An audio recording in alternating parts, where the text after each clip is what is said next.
Iran ও ইসরায়েলের মধ্যে সদ্য শেষ হওয়া ১২ দিনের রক্তক্ষয়ী সংঘাতের রেশ কাটতে না কাটতেই দক্ষিণ এশিয়ায় নতুন উত্তেজনার আভাস মিলছে। আন্তর্জাতিক বিভিন্ন গবেষণা ও সংবাদ মাধ্যমের তথ্য অনুযায়ী ইসরায়েল ও ভারতের মধ্যে একটি গোপন সামরিক সমঝোতার মাধ্যমে পাকিস্তানের পারমাণবিক সক্ষমতাকে লক্ষ্য করে বড় ধরনের হামলার প্রস্তুতির অভিযোগ উঠেছে।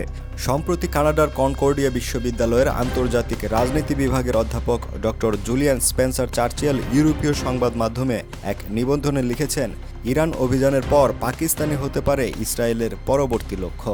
তিনি জানান, ভারতকে ঘাঁটি হিসেবে ব্যবহার করে ইসরায়েল পাকিস্তানের পারমাণবিক স্থাপনায় ড্রোন, ক্রুজ ক্ষেপণাস্ত্র কিংবা বিমান হামলার চিন্তা করছে।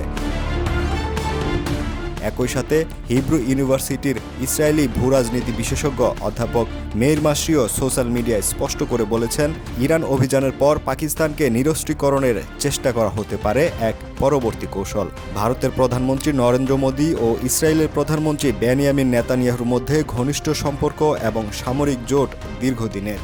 সাংবাদিক আজাদ এশা একে জায়ানবাদ ও হিন্দুত্ববাদের মিলন হিসেবে বর্ণনা করেছেন। তিনি মনে করেন, কাশ্মীরের পরিস্থিতিকে ফিলিস্তিনের দৃষ্টান্তে পরিচালনা করাই হতে পারে এই জোটের উদ্দেশ্য। ইতিমধ্যেই ভারত ইসরায়েল যৌথভাবে ড্রোন ও ক্ষেপণাস্ত্র তৈরির উদ্যোগ গ্রহণ করেছে। ভারতীয় আদানি গ্রুপ ইসরায়েলি অস্ত্র প্রস্তুতকারী প্রতিষ্ঠান এলবিট সিস্টেমস এর সাথে যৌথভাবে হারমিস 900 ড্রোন তৈরি করেছে। এই ড্রোন ইরানের বিরুদ্ধে সাম্প্রতিক যুদ্ধে সফলভাবে ব্যবহার হয়েছে। এদিকে পাকিস্তানের প্রতিরক্ষা বিশ্লেষকরা মনে করছেন, এই পরিকল্পনা বাস্তবায়ন সহজ হবে না, কারণ পাকিস্তান ইতিমধ্যেই ভারতের রাফায়েল যুদ্ধবিমান ভূপাতিত করার অভিজ্ঞতা দেখিয়েছে এবং তাদের ব্যালিস্টিক মিসাইল প্রযুক্তি ইরানের চেয়েও উন্নত। পাকিস্তানের পররাষ্ট্র মন্ত্রণালয় বিষয়টিকে গভীরভাবে উদ্বেগজনক বলে আখ্যায়িত করেছেন এবং ইসরায়েল ভারতের বিরুদ্ধে আঞ্চলিক অস্থিরতা তৈরির ষড়যন্ত্রের অভিযোগ তুলেছেন।